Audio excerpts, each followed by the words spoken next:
విశ్లేషకులు మస్తనరావు గారు నమస్కారం, వెల్కమ్ టు ప్రైమ్ డిబేట్. అలానే కొద్దిసేపట్లో మనకి గోపాల్ రెడ్డి గారు జాయిన్ అవుతారు, వారు వైసీపీ రాష్ట్ర కార్యదర్శి. అలానే బేతంచెర్ల శ్రీనివాస్ గారు జాయిన్ అవుతారు జనసేన నుండి.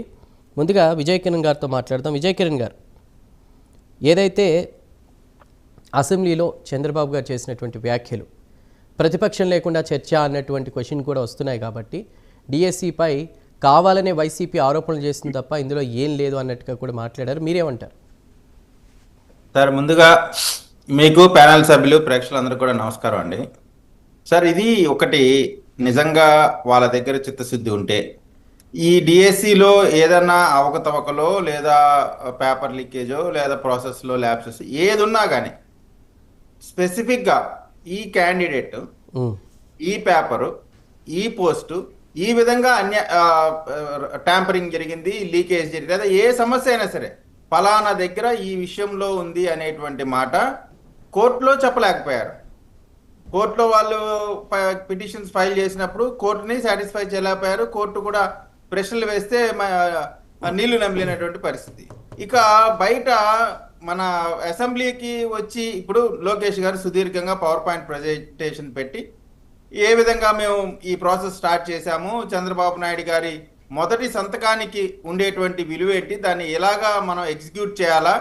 ఇవాళ సార్ మనందరికీ తెలుసు, డబ్బుతో, కులంతో, మతంతో సంబంధం లేకుండా ప్రతి పేదవాడు ఏదైనా ఒక మార్గం ఉంది, అతను ఉన్నత శిఖరాలు అధిరోహించాలన్నా, అతను ఉన్నతమైన స్థానంలో ఈ సొసైటీలో ఉండాలంటే ఒకే ఒక వజ్రాయుధం చదువు.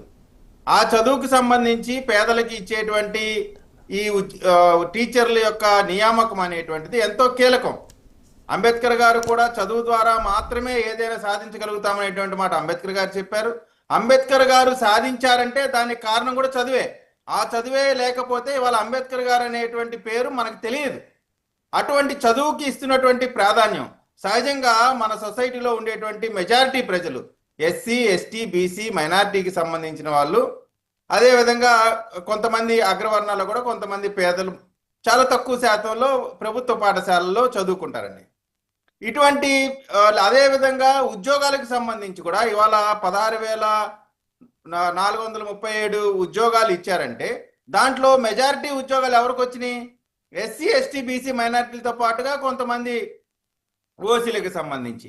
ఇప్పుడు జగన్మోహన్ రెడ్డి గారి పార్టీకి ఏంటంటే ఇంతమంది ఎస్సీ, ఎస్టీ, బీసీ, మైనారిటీలకు సంబంధించినటువంటి సామాన్యమైనటువంటి ప్రజలకు ఉద్యోగాలు రావటం అనేటువంటిదే వాళ్ళు ఆ దుగ్ధని స్పష్టంగా బయట పెడతా ఉన్నారు. వీళ్ళు ఉద్యోగాలు రాకూడదు, ఈ ఉద్యోగ కల్పన అంతా కూడా మాయమైపోవాలా, తద్వారా వీళ్ళకి ఎక్కడా కూడా ఉన్నతమైనటువంటి ప్లేస్ లో ఉంటే వీళ్ళకి ప్రశ్నించేటువంటి ఆలోచన కానీ ఏమి ఉండదు అనేటువంటి ఆలోచనతో.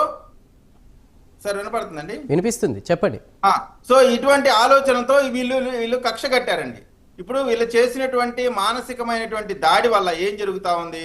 రాబోయేటువంటి డిఎస్సి నోటిఫికేషన్ కి చదువుకోవాలనుకునేటువంటి పిల్లలకి ఏంటి, వాళ్ళకు అనుమానమైనటువంటి ఆలోచనలో ఉండేటువంటి విధంగా, వ్యవస్థలపైన అనుమానం కలిగేటువంటి విధంగా వీళ్ళు విషయాన్ని చిమ్ముతా ఉంటే ఈ రోజున అసెంబ్లీ సాక్షిగా గౌరవ లోకేష్ గారు, అదేవిధంగా చంద్రబాబు నాయుడు గారు చదువుకుంటున్న ఎగ్జామ్స్ కి ప్రిపేర్ అవుతున్నటువంటి యువత మొత్తానికి కూడా ఒక ఇన్స్పిరేషన్ ఇచ్చారు. మీరు ఎక్కడా కూడా అనుమాన పడాల్సినటువంటి అవసరం లేదు.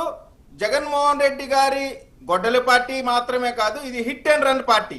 అంటే వీళ్ళు వస్తారు, ఒక నింద వేస్తారు, బురద పోస్తారు, పారిపోతారు.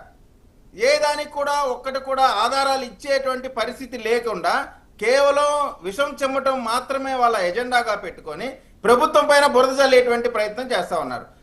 ఇవాళ లోకేష్ గారి స్పీచ్ చూస్తా ఉంటే నిజంగానండి పేదల పట్ల ఏ విధమైనటువంటి కమిట్మెంట్తో లోకేష్ గారు పనిచేస్తా ఉన్నారు. పేదలు ఏ విధంగా ప్రభుత్వ పాఠశాలలో క్వాలిటీ విద్యను పెంచాలి, టీచర్స్ సంఖ్యను పెంచడం ద్వారా ఏ విధంగా లబ్ధి చేకూరుతున్నటువంటి సుదీర్ఘమైనటువంటి ఆ మెసేజ్ అంతా చూస్తే కూడా వారికి ఉండేటువంటి కమిట్మెంట్, ప్రతి పేదవాడు ఉన్నత శిఖరాలు అధిరోహించాలి, తద్వారా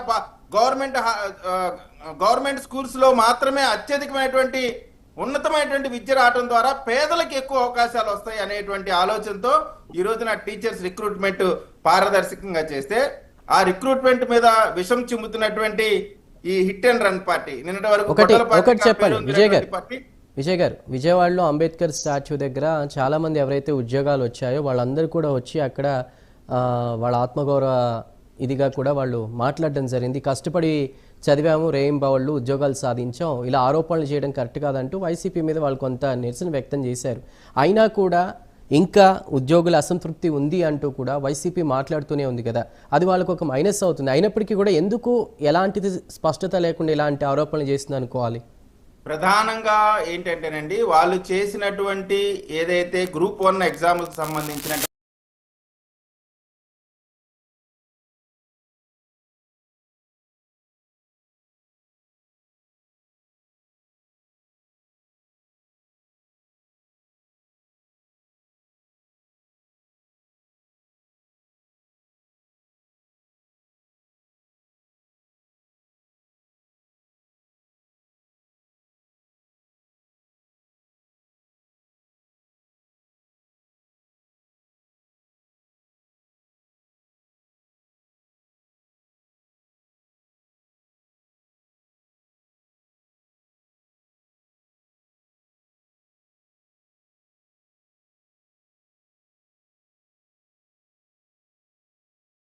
గారి యొక్క మానసిక పరిస్థితి ఏంటంటే, కేవలం నేరస్తులని మాత్రమే సపోర్ట్ చేస్తూ, నేరం చేసే వాళ్ళకి ఓదార్పు యాత్ర చేస్తూ ప్రదేశ్లో అశాంతి నెలకొల్పనాలా అనేటువంటి ఒక ఆలోచన. లేకపోతే నిజంగా ఇన్ని రోజుల నుంచి మీరు మాట్లాడుతున్నారు కదా, మండలిలో మాట్లాడుతున్నారు, సరే అసెంబ్లీకి రారు, మీరు ప్రెస్ మీట్లు పెడతారు. శాసన మండలిలో మీరు ఇదిగోండి ఈ పర్టికులర్ కేసు లేదా పర్టికులర్గా ఇన్ని కేసులు ఈ విధంగా జరిగిందనేటువంటి సాక్ష్యాన్ని కానీ ఆధారాన్ని కానీ ఎందుకని చూపించలేకపోతా ఉన్నారు? ఆధారాలు సాక్ష్యాలు లేకుండా ఊరికే నోట్లో మాట్లాడేసి, సార్ మనకి భారతదేశంలో రాజ్యాంగం ఇచ్చినటువంటి ఉన్నతమైనటువంటి ప్లేసులు 2 ఉన్నాయండి. చట్టాలను చేసేటువంటి ప్లేసులు, ప్రతి మాట రికార్డ్ అయ్యి భవిష్యత్ తరాలకి ఒక దిక్సూచిగా ఉండేటువంటి ప్రదేశాలు 2. ఒకటి పార్లమెంటు, 2 అసెంబ్లీ. ఇటువంటి రాజ్యాంగబద్ధంగా ఏర్పడినటువంటి ఈ ప్రదేశాల్లో మాట్లాడటం ద్వారా ఇవాళ లోకేష్ గారు ఒక పవర్ పాయింట్ ప్రెజెంటేషన్స్ ఇస్తున్నారు. దాంట్లో మీకు ఏమైనా అనుమానాలు ఉన్నాయి? లేదు ఈ విధంగా చేస్తే క్లియర్గా లోకేష్ గారు కూడా చెప్తా ఉన్నారు, మీ దగ్గర ఏమన్నా ఆలోచనలు ఉంటే మాతో షేర్ చేయండి, ఖచ్చితంగా దానివల్ల ఉపయోగం ఉంటుంది,